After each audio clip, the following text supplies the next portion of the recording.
अस्सलाम वालेकुम नाज़रीन। जीअं त यूसी धिंगाणो महसर जे चेयरमैन आफ्ताब अहमद गोपांग ख़िलाफ़ एहतजाजी मुज़ाहिरो थियो हुयो, इन ख़ातिर असां ऑफिस में दाख़िल थी चुका आहियूं। ही रूम आहे सेक्रेटरी साहब जो। सेक्रेटरी साहब भी कोन्हे। जीअं त अवां कैमरा जी अख सां ॾिसी सघो था, ही सेक्रेटरी साहब जो रूम हुयो जंहिंमें सेक्रेटरी साहब मौजूदु न हो। हाणे असां हलंदासीं चेयरमैन आफ्ताब अहमद गोपांग जे रूम ॾे त ॾिसूं त चेयरमैन साहब आहे, पर ही रूम भी ख़ाली लॻो पियो आहे। टेबल ऐं चेयर अवां ॾिसी सघो था त बिल्कुलु ख़ाली नज़र अची रही आहे, छो जो अॼु असांजो इरादो हुयो त चेयरमैन साहब खां अॼोके एहतजाज बाबति मौक़िफ़ वठंदासीं, पर ऑफिस मुकमल ख़ाली लॻी पई आहे। अवां हिन कैमरा जी अख सां ॾिसी सघो था।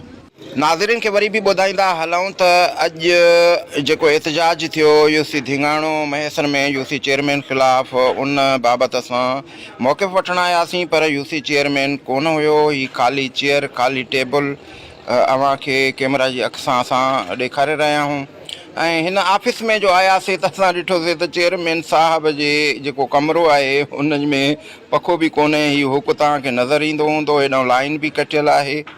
इन मां साबित थिए पियो त चेयरमैन साहब इन ऑफिस में वेहंदा ई न आहिनि, ऐं जिन एहतजाज कयो आहे ऐं उन्हनि जूं ॻाल्हियूं सच साबित थी रहियूं आहिनि।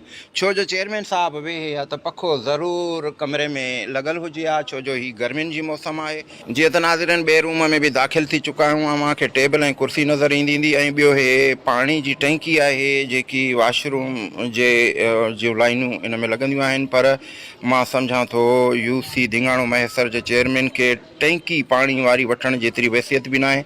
हाणे असां स्टोर रूम में दाख़िल थी चुका आहियूं, जिते ही ॿ कुर्सियूं ॿियूं भी भॻला अव्हांखे नज़र अचनि पियूं। ही हिन स्टोर रूम जी मथां दीवार भी टुटल आहे ऐं इन खे तव्हां ॾिसी सघो था कैमरा जी अख सां। ऐं तव्हांखे कुर्सियूं ॿियूं फर्नीचर भॻल नज़र ईंदो हूंदो ऐं पखा भी टे पिया आहिनि। लॻे थो त इहे भी ख़राबु आहिनि। चेयरमैन साहब ठाराए नथो सघे, छो जो थी सघे थो मां सम्झां थो त उन्हनि जी बजट बंदि थी वई आहे। हाणे नाज़रीन असां हिकु मुलाज़िम वेठो आहे, उन खां कमेंट्स वठंदासीं त उनजो छा चवणु आहे।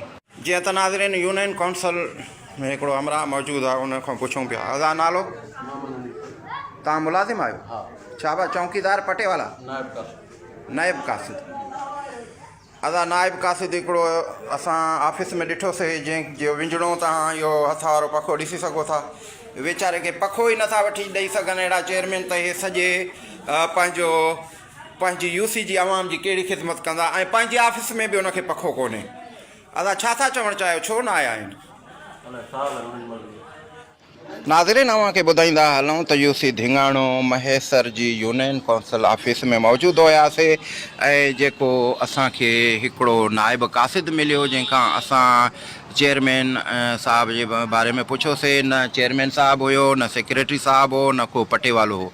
वेचारे नाइब कासिद खे फासायो वियो हुयो, पर हाणे यूनियन काउंसिल में जेको नाइब कासिद वीचारे जे हथ में हिकिड़ो पखो हुयो, विंझणो जंहिंखे चवंदा आहियूं, उहो भी चेयरमैन नथो वठी सघे, त बाक़ी अवाम जी कहिड़ी ख़िदमत करे सघंदो। नाज़रीन खे ॿुधाईंदा हलूं त अॼु जे एहतजाज जेके ॻोठाणनि एहतजाज कयो, उन जे बारे में असां यूसी धिंगाणो महसर जे यूनियन काउंसिल में पहुतासीं चेयरमैन आफ्ताब अहमद गोपांग खां पंहिंजो मौक़िफ़ वठण जे लाइ, पर हू जो मौजूदु न हुआ। त असांखे जेके ऑफिस में कमियूं पेशियूं नज़र आयूं, असां सोचियो त उहे बि हिन अवाम जे आॾो रखूं त जीअं उहे बि ॾिसी सघनि। नाज़रीन हाणे ॾींदा इजाज़त सैयद रोशन अली खे। ख़ुदा हाफ़िज़।